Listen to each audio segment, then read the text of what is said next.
السلام عليكم ورحمة الله وبركاته.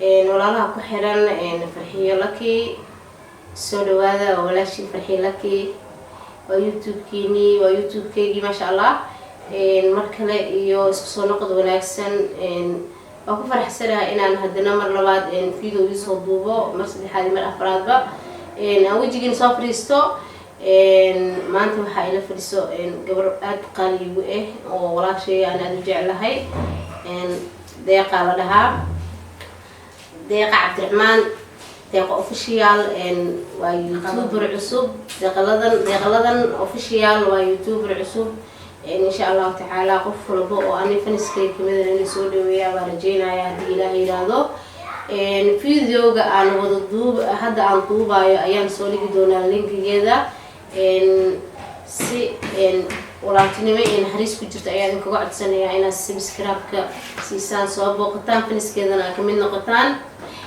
maanta waxaan rabnaa in aan ka hadalno barnaamij shalay maanta la taagnay kaas oo wiilal Soomaaliyeed wiilal u istaagay in ay wiilasha ummadda Soomaaliyeed ay weeliyaan waxyaalaha ka gadmaayo aad u qurux badan ay soo ay noo keenaan run ahaantii aniga markii aan mashquulsanahay kaleete YouTube aan daawan jiray oo aan isku mashquulin jiro oo ahay waxay soo jeedin jireen ay dadka ay ku maaweelin jireen barangiyada maxay aheedo adiga hadaad stress calaashan maskaxdaada uu ku furan yahay runtii markii aad aragtid oo aad soo booqatid aad ku nafisaysid dhibka jira ayaa wuxuu yahay shalay maanta way naga xiran yihiin asbaabta ay ku xiran yihiin waxay tahay annaga hadda xaqiiq dhaba ma hayno laakiin aan u maleynaynaa in baranka ay soo duubeen isbuucii naga dhamaanayay bilowgiisii inay aheedaan jeclahay oo ay ku duubeen public ahay oo ay ku duubeen magaalada dhexdeeda qof bajaaj intay soo raaceen bajaajkay soo raaceen qof oo ima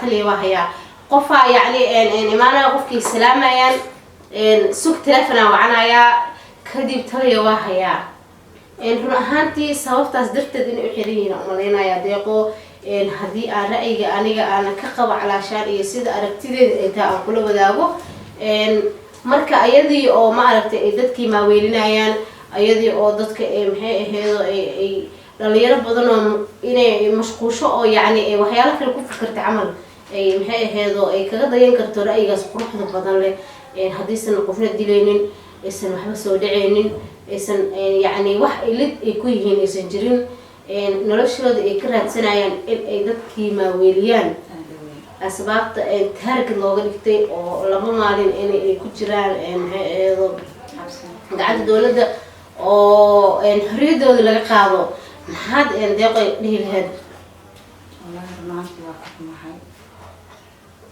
aadaan ugu xumahay walaalaheen waa wiilal dhalinyaro oo hal abuur leh oo bulshada maaweelinaya jecel inay dadka ka qusliyaan howlahooda shaqana gudanaya waxaan dhihi karnaa in la taageeray leeyihin wixii qaladna laga qabto wixii saxana la yiraahdo ku saxantihiin hore u socda wixii ay ku qaldan yihiin haddii ama dowlad ha ahaato ama shacab ha ahaado walaalka waa loo sheegaa waa qof dhalinyaro waxay ka qaldami karaan waana loo ogeysiin karaa waxaas way ka qaldan iska dhaaf la dhihi karaa digniin haddii ay dhacdo aniga wax iska qaraaxaan markay ay dadku maaweelinayaan howlahooda shaqana gudanayaan waxaan qabaa aniga inta ku mashquula ama tuug noqon lahaa oo wax dhaco mobile iyo wax dafo ama uu tahriib lahaa ninka dhalinyarada inuu shaqaysto ku fiican yahay marka waxaan dhihi lahaa wiilashaas dhalinyarada in xorriyadooda dib u eegaan insha Allah walaaleen waan ku faraxsanahay howlaha ay hayaan qaasatan okay waa mahadsan tahay sida ay deeqa qabto kaleeta aniga waa qabaa ma ahan dowladdu inay wiilasha xorriyadooda ka qaado ma ahan in ay xirxirto oo cabsi gelin u sameyso dowladan waa dowlad Soomaaliyeed dowlad Soomaaliyeed waxayna u taagan tahay wax walba oo bulshadii ay wax fiican markay ay keento inay uga hambaliyeyso markaysan aysan dadku waxba dilaynin oo waxba aysan ceebsanaynin oo arqaladaad ay sameynaynin waxa noloshooda ay ku maareysanayaan. dhalinyaradii waa ujeedaa dhalinyaro Soomaaliyeed badihii alaysay wadan islaameed oo qurbay ku dhibaataysan yihiin. run ahaantii marka dhalinyaro isku tagta waa rijaal team rijaal official dhalinyaro isku tagtay ahaayeen. maadaama dhalinyaro isku tagtay ahaayeen waxay la soo baxayeen noloshoodii ayagoo wadankoodii joogo ku xasilsan ku qanacsan cidna aan dhibaato u geysanayn ay ka soo dhex saaraan oo yacni waxa ku jiro intay la soo baxaan ay bulshada ka gadaan kuna maaweeliyaan. sidaas darteed marka qofku qalad uu geli karaa bilaadan anaga malaa'ig ma nihin. marka aad bilaadan aad tahay aad malaa'ig yahay qalad geli kartaa.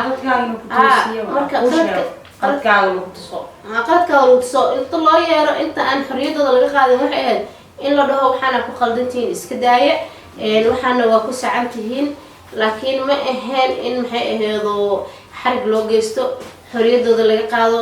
aada ugu xunnaha anaga mana ogolin dhalinyarada Soomaaliyeed oo hal abuur kale oo wax qabsanayso in la xirxiro. ma aha dowladii dadka u cagajugleen lahayd. ma aha dowladii dadka cabsi gelin lahayd. laakiin waa dowlad Soomaaliyeed rabitaankii hanka aan u hayno waxaa loo baahan yahay inaysan anaga nagula soo noqonin aysan ka hor imaanin. qofku qalad uu geli karaa bilaadan ma ahan.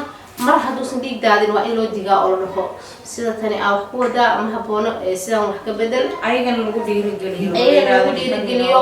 so waxaana ku qaldan tihiin iska daaya waxaana waa ku saxan tihiin hore ugu sii socda in la dhahaa waaye. marka waxaa codsanaynaa mar walbaba in maxay aheedo wiilashaas xorriyadooda ay helaan. maxay aheedo hal abuurka iyo maxay aheedo waxyaalaha ay wadeenna loogu hambalyeeyo. qaladna wuu jiri karaa ma qaldan waa ilaahay. qaladka ay galeenna haddii yacni ay waxa ay u aragtay dowladda inay ku qaldan yihiin inay dhahdo waxaan waa ku qaldan tihiin iska daaya. mar koowaad iyo mar labaadba inay dowladda xorriyadeeda ugu soo celisaa ka codsanayaan. dowladda xorriyadeeda ugu soo celisaa. dhalinyarada Soomaaliyeed halkaa ku jibinina. dhalinyarada Soomaaliyeed waxa weeye isbedel ay samaysay. waxay furanaysaa YouTube waxay sameysanaysaa waxyaalo kale oo business ah. waxaa u moodaa sanadihii hore hadda 2018 oo kaleete siday ahayd inay 2019 ka fiicneen xagga dhalinyarada ka hadlayaa. 2019 inay hadda 2020 ay ka fiicnaato. laakiin haddii la xirxiro yacni la xirxiro dhalinyaradii oo loo cagajugleeyo oo la cabsi geliyo waxa imaanaysa wadanka inay iskaga cararaan ama ay joogaan shaqooyin qaldan qabtaan. marka waxaan dhihi lahaa rijaal official team rijaal official halis iyo xorriyadooda. waxaan leeyahay wax wanaagsan ay wadeen inta ayagoo kaleeto oo ku fakaraysan inay wax fiican qabsato. waxaan leeyahay hore u socda. wax walbo aad sameynaysaan waxaad ku sameynaysaan rabitaan iyo go-aan aad leedihiin. insha Allah waxaan idin leeyahay marka wixiina hore ugu socda. waxaan codsanayaa mar labaad iyo mar saddexaad iyo mar afaraadba in wiilashaas xorriyadooda dib loo siiyo. wixii wanaagsanaa ay wadeen loogu hambalyeeyo. wixii xun ay sameeyeen ay og tahay inay xumaan u aragtay dowladana ay dhahdo ha u noqon mar dambe insha Allah. haydeeqo waa intaas namidaan qaba anigana insha Allah waxaan rajeynayaa inay fahmi doonaan dowladdu dhalinyarada waxay u hayaan bulshada iyo min raga waxaa lahay markasta hadda qof dhalinyarada waxyaalihii ay isdhahday soo bandhig shaqayso dadka ka qosli haddii la qabto oo la xiro oo mid kale la xiro nin raga waxaa lahay cadaawalka doortay wax badan ay qabanayaan isle oo qaldan haddii maxay ahayd isha loo fasir waayo wixii qaladana in laga qabto ما شاء الله إنتاس أي برنامج كي نقول يعني